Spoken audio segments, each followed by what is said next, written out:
classic lemon pound cake, now ready to move up a level to my individual marble bundt cakes with a ganache glaze. Bundt cakes are simply pound cakes baked in a bundt pan. It always starts with the butter. This time half a cup, but respecting that technique behind pound cake, it's colder than room temperature, but not quite directly from the fridge. Now for this proportion of butter, I'm going to add a cup of sugar. So the formula for this pound cake recipe is a little different than that classic lemon pound cake, but the technique is still the same. Now I've got 2 whole eggs, and just like with the original recipe, they're not cold from the fridge, but not fully to room temperature. Give them a little whisk, and add them a little at a time.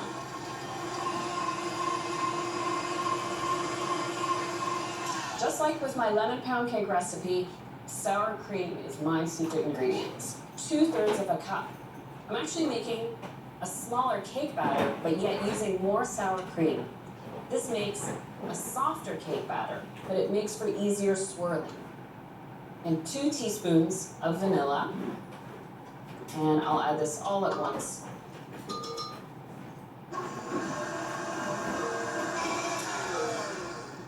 Go. I find with this batter, because it's a softer batter, that using just all-purpose flour works just fine. So 1.5 cups.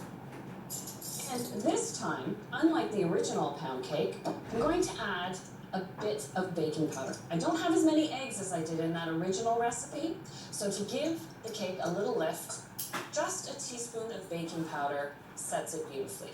And then 1/2 teaspoon of salt. Mix that together. So now I'll add the flour on low speed until it's almost incorporated.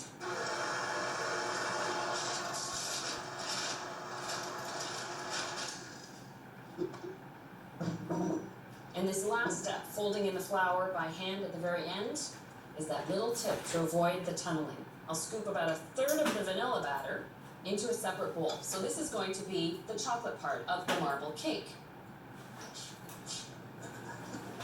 I've got 3 ounces of bittersweet chocolate that has been melted.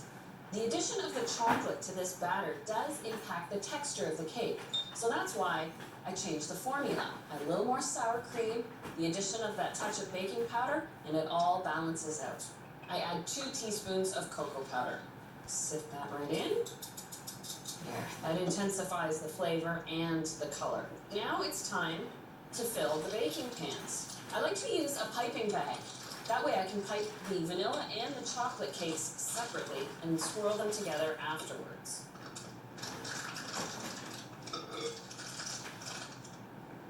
The special tool I've chosen for this particular recipe is an individual bundt pan. Look at that beautiful flower detail.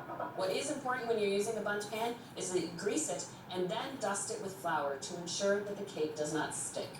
I'll start with the vanilla cake batter and pipe some dollops into each bundt mold.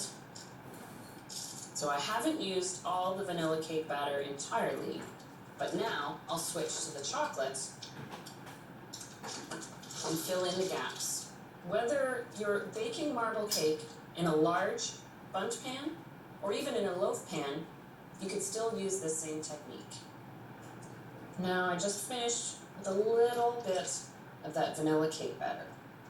The final step before these go in the oven is to do the swirling. So I just used a simple bamboo skewer, mixes the chocolate and vanilla together, just a little bit. Because of their smaller size, of course, they don't take as long to bake as the original pound cake, only about 20 minutes. And because of that short time, I increased the oven temperature to 350.